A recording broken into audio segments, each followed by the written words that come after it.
gang that terrorized an entire city. Born in prisons and unleashed on the streets. Everywhere we go, people were terrified. Los Solitos, the solid ones. When you're solid, it's a bond, a life. Their agenda, total domination by any means necessary. They fear no one. But the police department was just overwhelmed. Welcome to Hartford, the unlikely place where Los Solitos rule. Violence is part of their lifestyle. It's part of their overhead. It's what they do. People willing to kill and die for the colors, 24 hours a day, 7 days a week.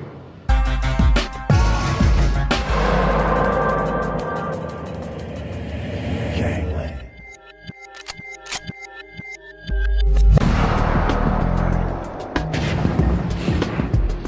Hartford, Connecticut. In a state with the highest per capita income, its capital is one of its poorest cities. Hartford has about 120,000 residents. Of those, hundreds claim Los Solitos, solid ones.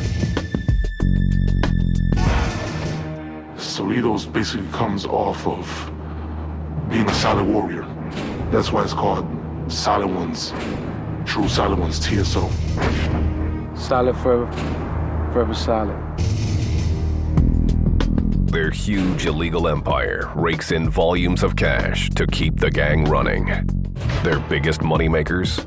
Narcotics. Everything, marijuana, heroin, cocaine, wet.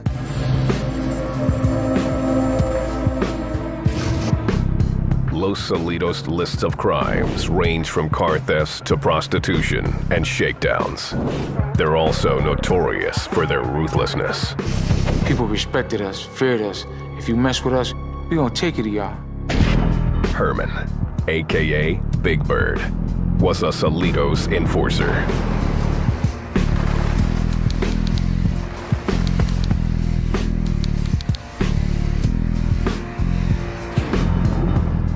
His role was to ensure the gang members followed the rules. I stood in my area, post people up. Let them know what to hang in case, rival gangs, the police come. Herman joined the Solitos as a teenager. The violence was a release from an otherwise tortured existence. Because my father wasn't there for me, so I had much anger. And, I used to love to fight. Though Herman was attracted to violence, his size and love of nature earned him an unlikely street name, Big Bird. People picked on me because I was big. And, I was a person that liked to go to the woods and hear the animals, look at the trees, look at the birds, like, wow, this is incredible. The similarities to the popular childhood character ended there. I didn't start things, but I'll finish them. Joining the Solitos is a rite of passage for many Hispanic males within the city's barrio. My brothers, a couple nephews, uncles, they were all Solitos. So for me to go any other where other than Solito would have been treason. Many, like Jordan, who asked to have his identity concealed, are drawn by the lure of easy money. Jordan was recruited when he was 14 years old. He made as much as $1,000 a day selling drugs before he was old enough to have a driver's license. Once I became a gang member, I was able to afford those things. Clothes, shoes, sneakers, money just to go in the store, buy whatever I wanted. At 15 years old, I had a $20,000 car. Others joined Los Solitos for more personal reasons.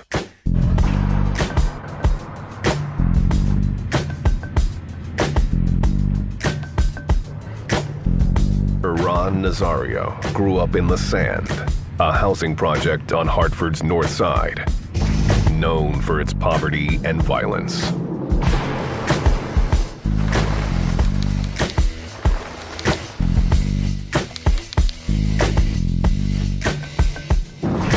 His mother was a gangbanger and into drugs, both using and dealing.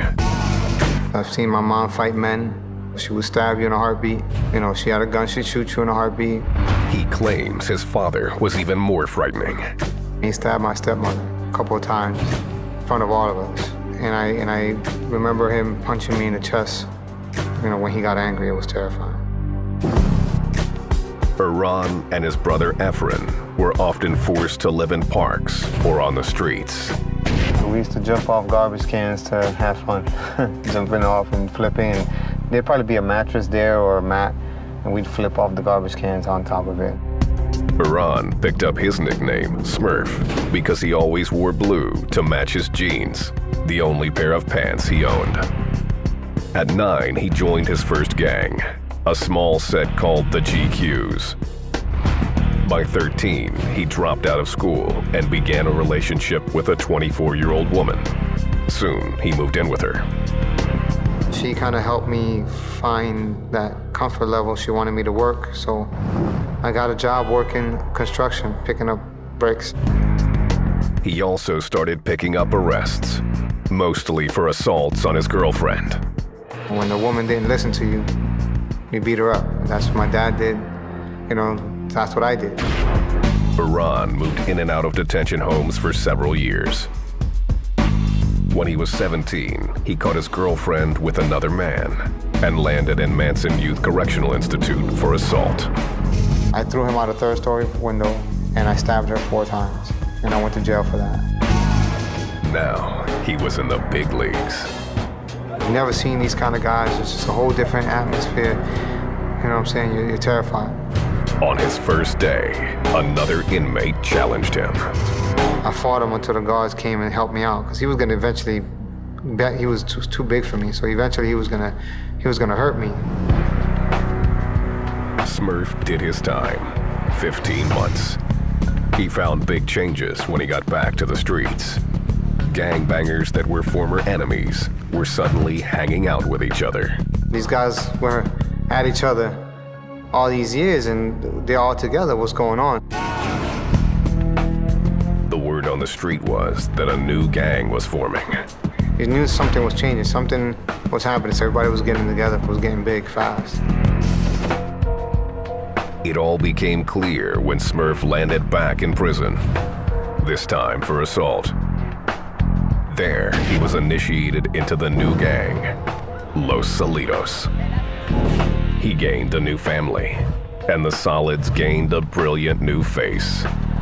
They knew that I was the kind of person who knew the neighborhood, that I could benefit from having a family like them. Smurf was a mastermind. He was actually one of the smartest individuals that this family has come across.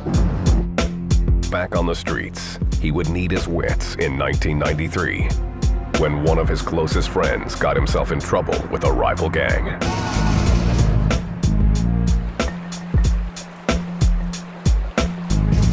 August 31st, Hartford.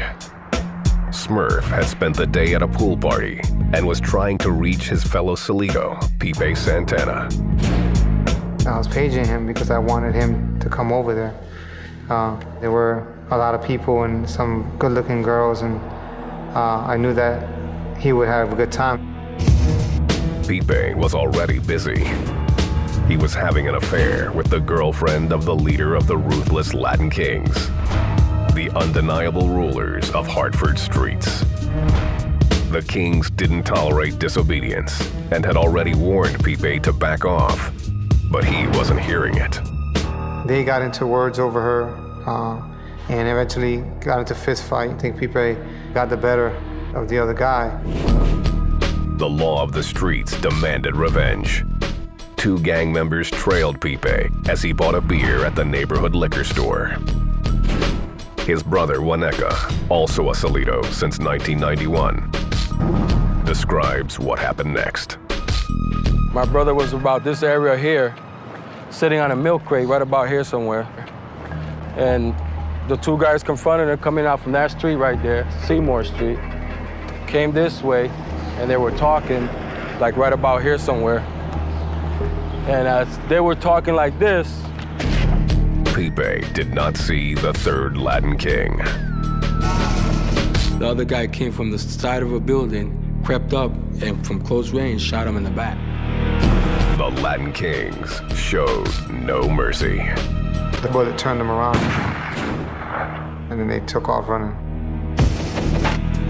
Pipe's brother was at home when a Salido brought him the news. And I just kept telling him, no, you crazy? No way. Not my brother, you crazy? Not Pete. You know, ain't no way. It's impossible. I remember I grabbed my my toy. I ran out the house. Waneka ran to the liquor store, where a crowd of Salidos was gathering. Pipe, he was gasping for air, and we were waiting for the ambulance. Like, where the ambulance? Where the F the ambulance at? Smurf, one of Los Salidos' highest-ranking leaders, also got word of Pipe's shooting. He knew what was about to go down. Once I heard the news, I knew that it was war. The incident between the two gangs exploded into a full-scale gang war that would take Hartford by storm. Yeah, there was retaliation not even a half an hour after that happened. You know, I mean, all you heard was gunshots everywhere. Everywhere. Everywhere, everywhere.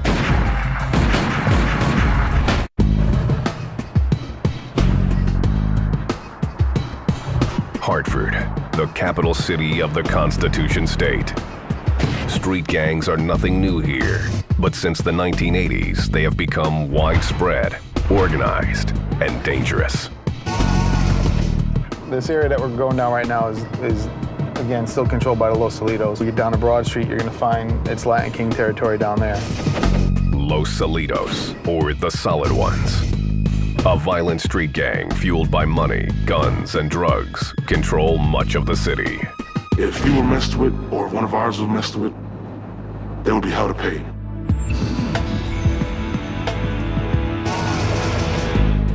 Los Salidos formed in Connecticut state prisons in the late 1980s. The capital is only the third largest city in the state. And Hartford gangsters were targeted by others from Bridgeport and New Haven. They realized they could not stand on their own as a separate street gang. There were too many gangs inside the prison, too many established, very powerful prison gangs. A Hartford inmate named Lawrence Bouvet, LB, had a vision of a multiracial super gang that could dominate both in the prisons and on the streets.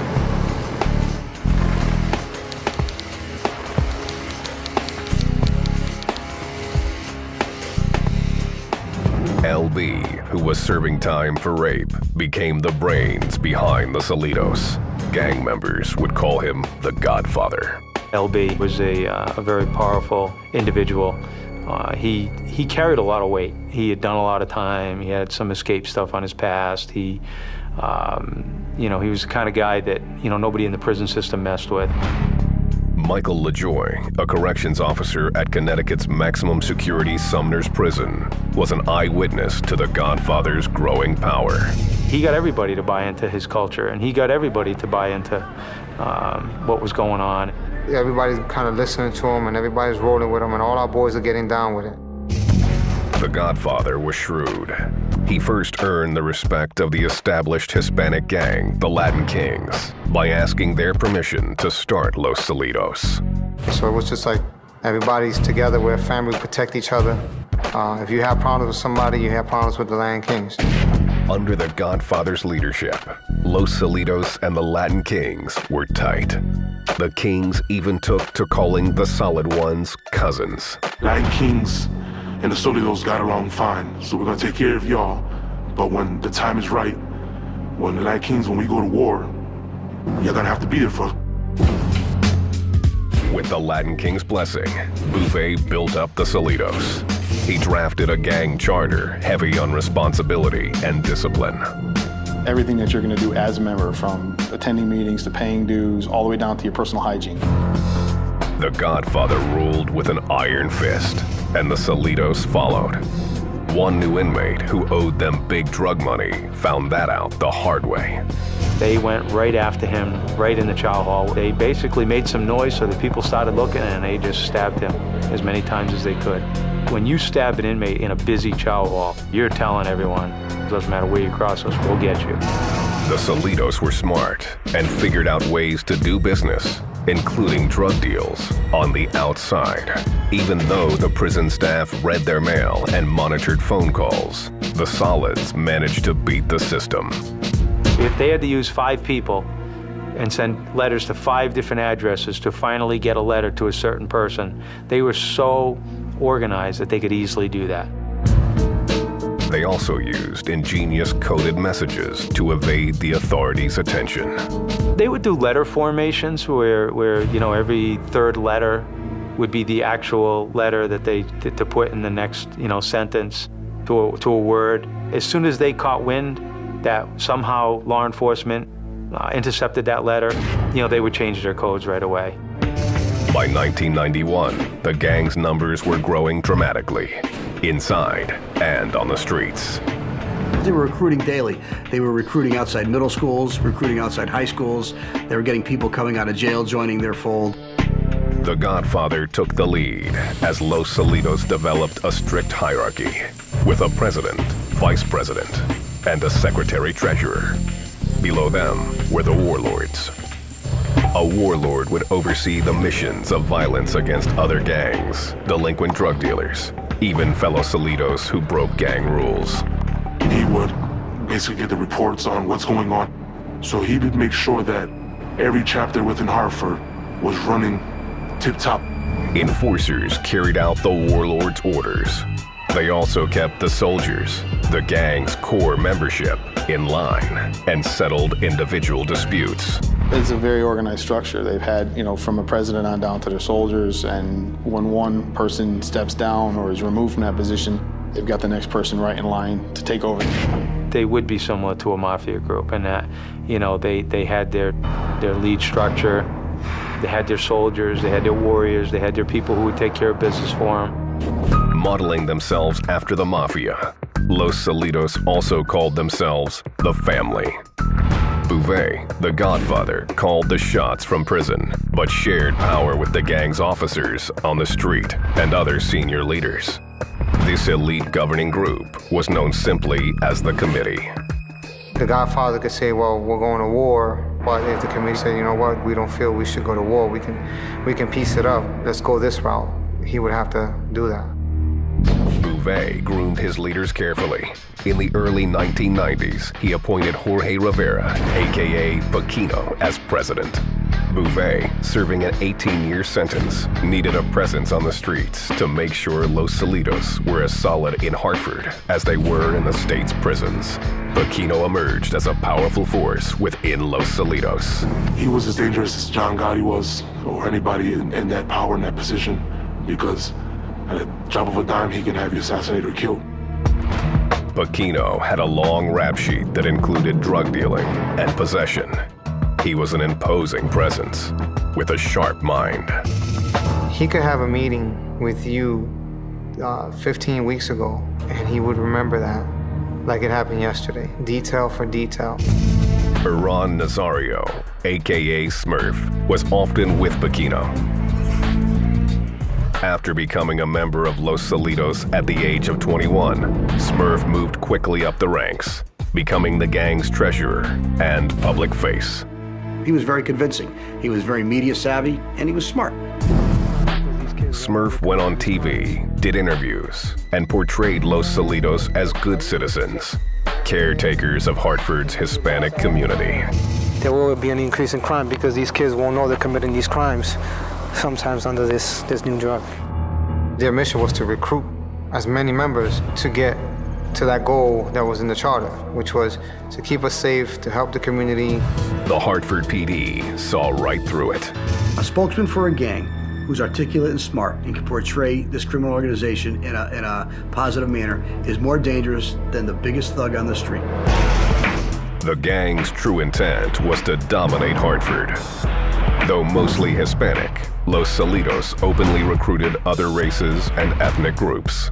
We're gonna accept anybody that wants to be a member and that can prove himself. Black, white, Chinese, it doesn't matter. By 1992, Los Salitos outnumbered the powerful Latin Kings, but they still had to share the same streets. An intense rivalry began to simmer between these former allies. We live not even like 2 blocks away, so we usually see them almost every day. We know a lot of Kings that are family members. We was real tight. We used to hang together, hang out, drink, chill, you know. Los Salitos, at one time viewed as little cousins by the Latin Kings, were now the more powerful and violent gang. The Latin Kings weren't about to let go of their stranglehold on the streets of Hartford without a fight. Los Salitos were pushing the Latin Kings out of every corner because they were more violent, they had more members, and they protected their interests a lot more. The Latin Kings were basically getting jealous because they weren't the one in power no more. And the Salitos, everything they have, they got it from us, all right? And now they're trying to be more powerful than everybody else, and they're not. The former allies began to openly clash with increasing violence. It was petty things, like, what are you looking at? And what the are you bumping into me for? What are you bumping into me for? What'd you say to me? Let's go. And before you know it, they're fighting. A battle was brewing between Los Salitos and the Latin Kings, with Hartford caught in the middle. It was like the Confederacy and the Union Army. They were instant enemies, right there.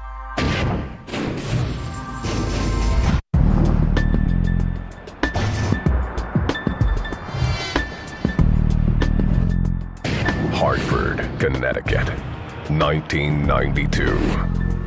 Once protected by the Latin Kings, Los Salitos, or the Solid Ones, were now the strongest and most feared street gang in the city.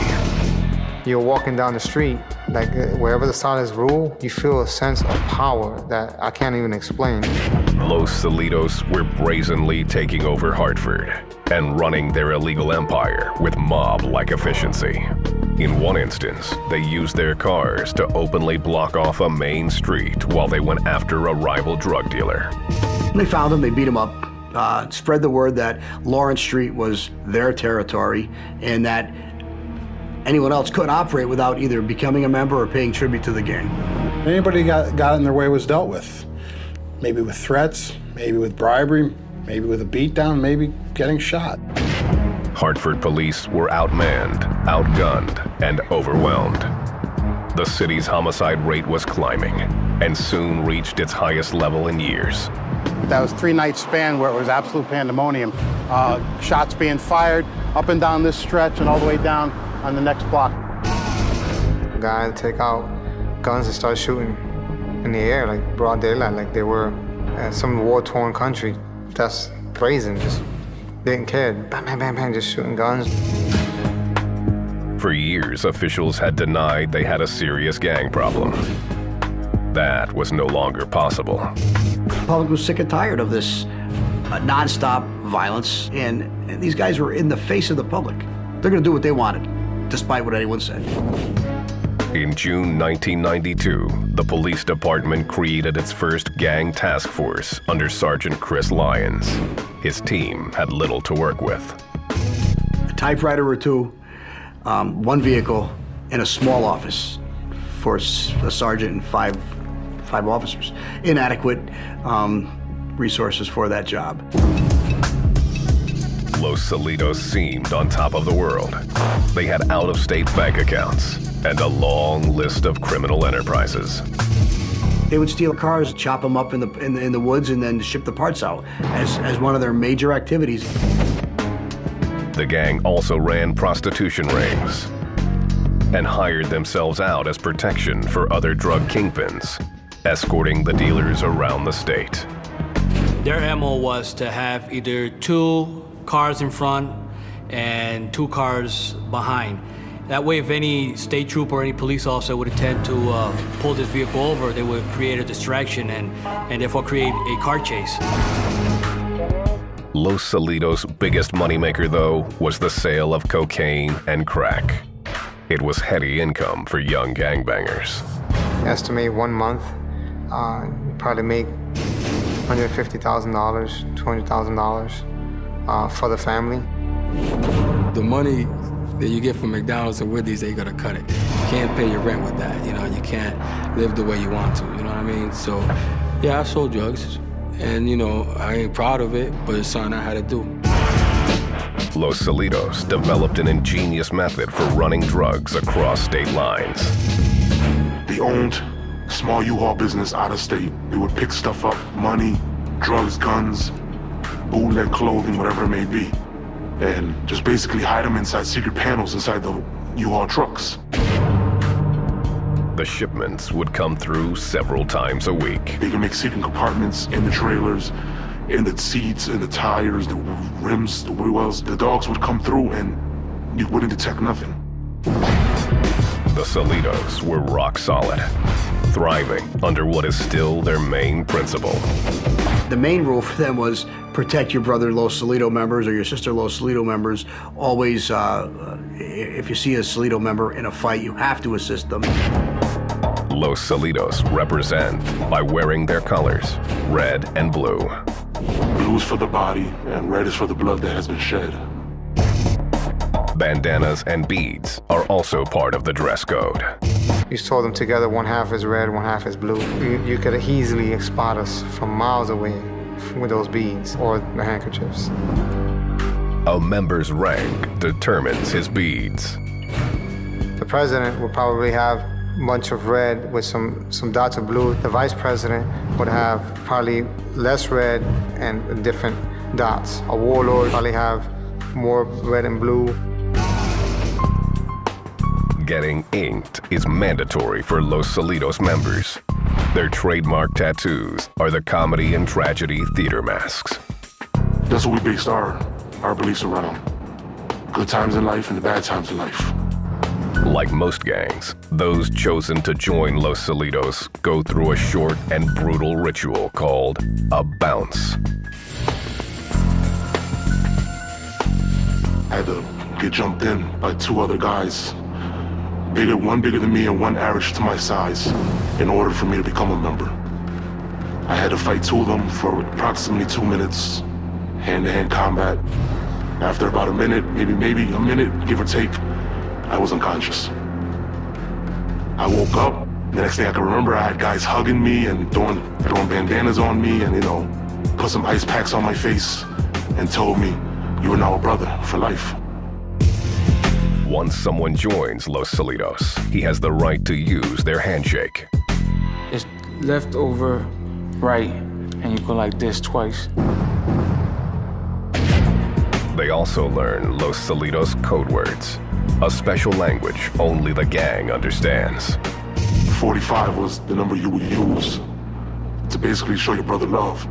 You had to find a way to acknowledge one another without bringing any heat or drama to yourself. So 45 was basically the way to do it. Every hood had a different slang depending on where you were from. TSO was the solid one, the solid ones. You're about to be T'd, which was you're gonna be terminated. One member, Big Bird, even has his own set of signals to warn his brothers. One of them is for introduction. That's this one. The other one is to let them know I'm around. The other one is to let people know that alert. It's just our soldiers. With its laws in place, Los Salitos seemed unstoppable in the summer of 1993. They feared nothing, not the Latin Kings, and certainly not the undermanned Hartford gang unit. Salitos shooting here, they're shooting there. We would go to the south end for shots fired, and once we were there were shots fired in the north end, and we were just running all over. The city was teetering on the edge of chaos, and it would get worse before it would get better.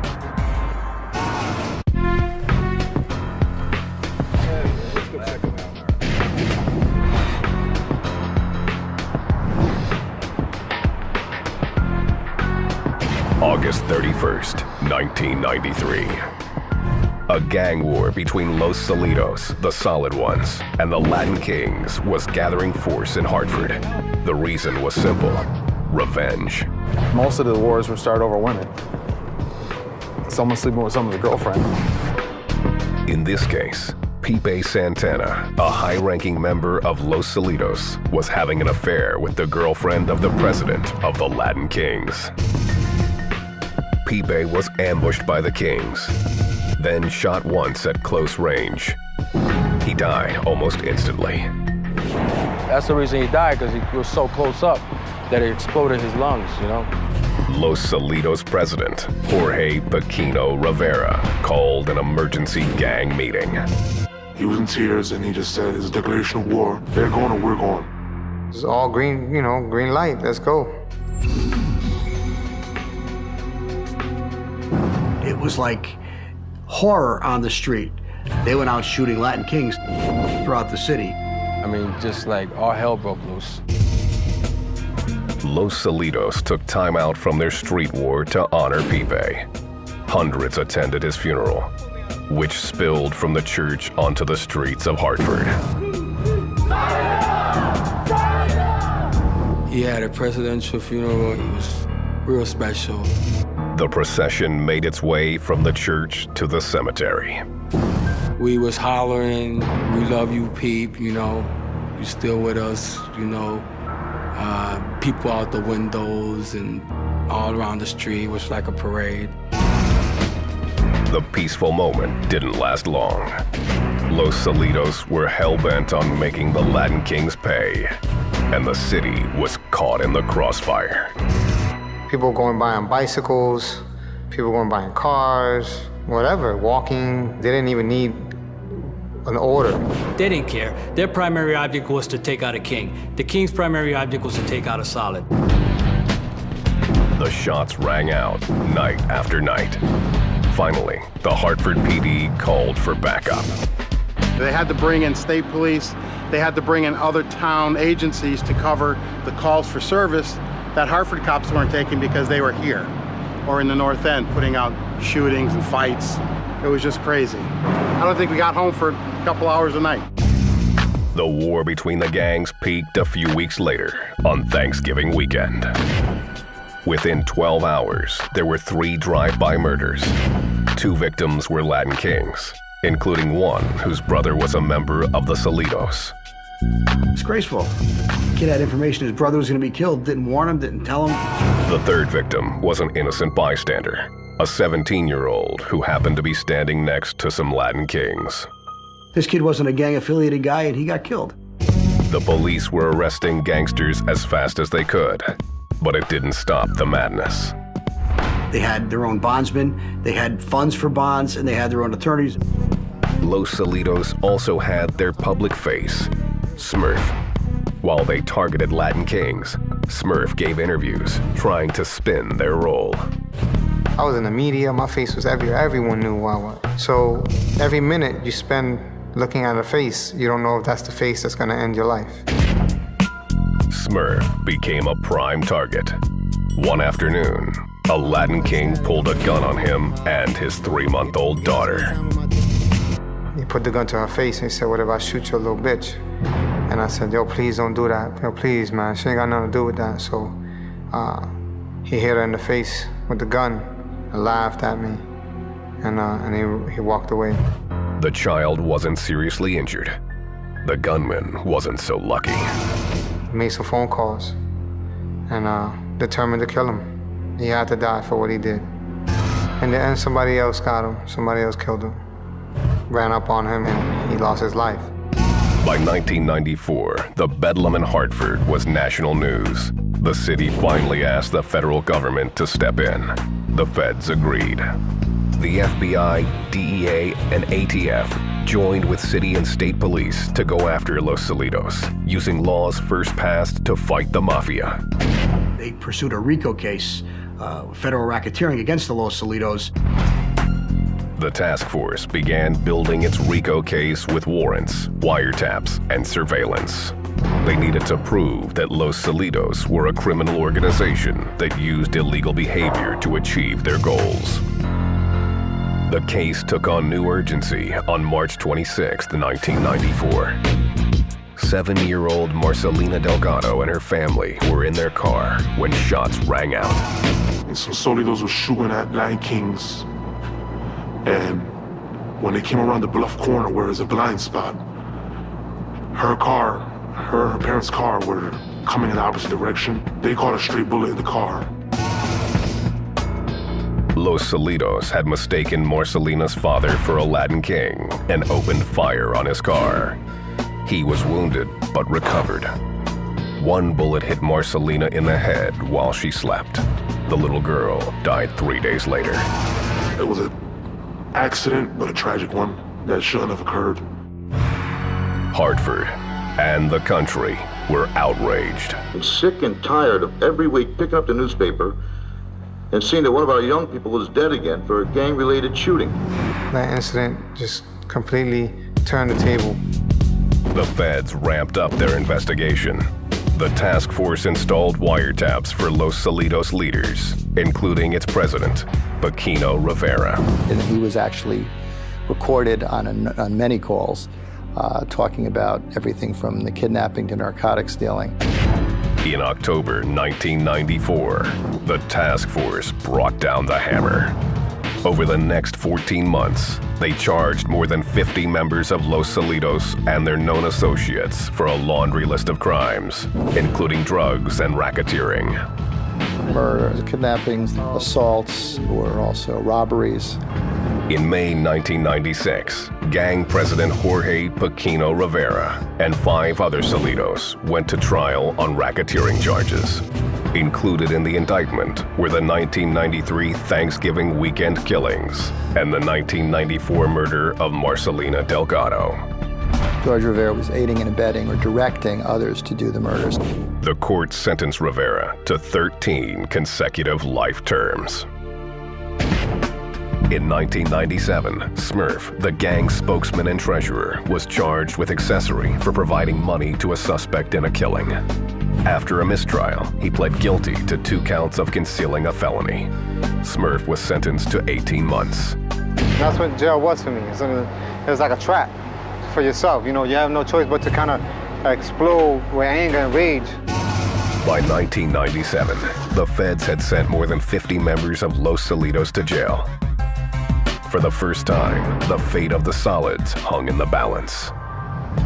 The feds and the state troopers and police started raiding all the projects and started taking people down for racketeering. Basically, they was trying to get rid of anything and everyone to do with gangs.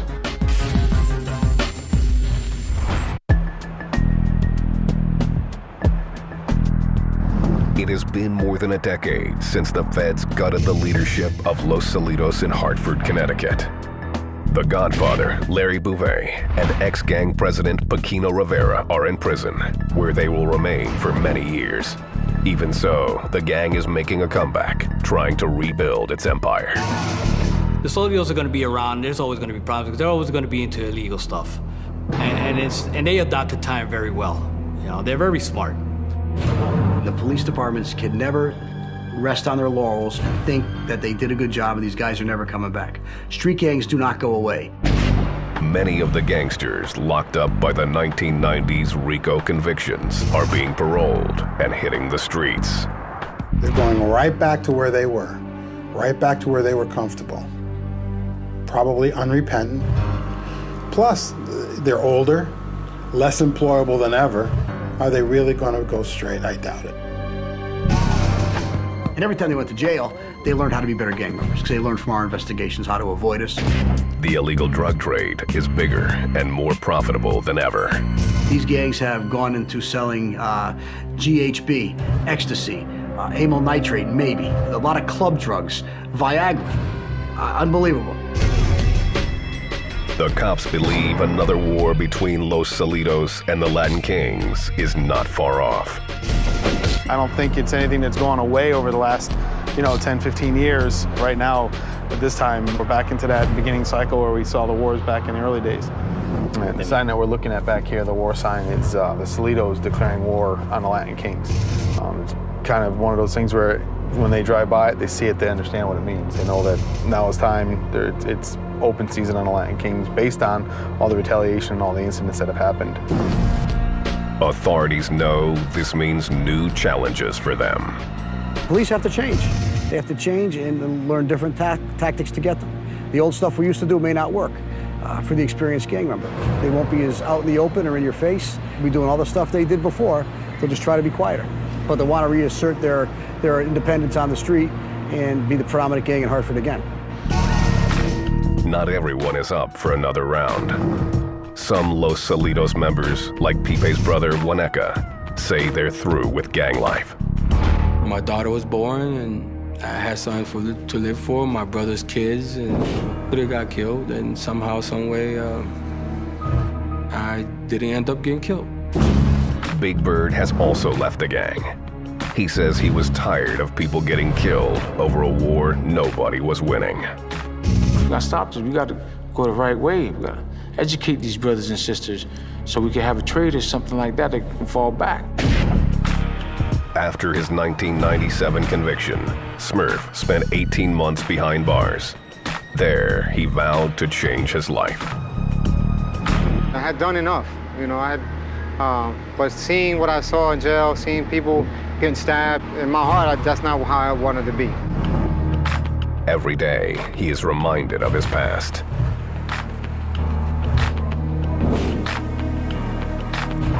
What this is a memorial area for victims of violence in the city. It's like here it says, one way you die like a soldier, but it's kind of like dying like a punk, because you're representing all the wrong things when you die in the street. There is also a stone there for fallen brother Pipe Santana. This stone tells you what he said he would do, and this is exactly what he did. And he died because of this thought.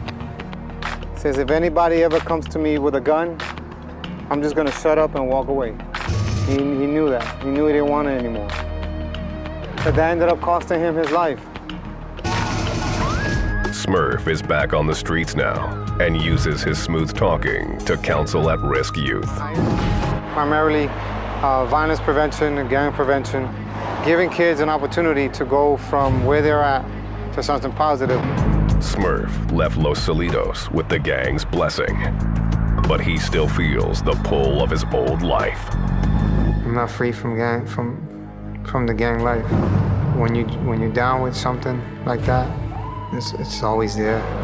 It's impossible to get away from it. That life found Smurf again.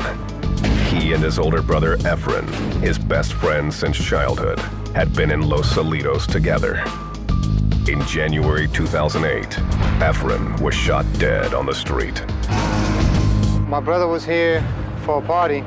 While he was there, a gentleman arrived there who had problems with one of my brother's friends, and one thing led to the other, and they got into a fight right out here. The fight escalated into something else. The guys left. As he was walking, he was talking to his friend about where he wanted to go, and the person drove up. They were talking while the guy was in the car because they knew each other. They were both solids.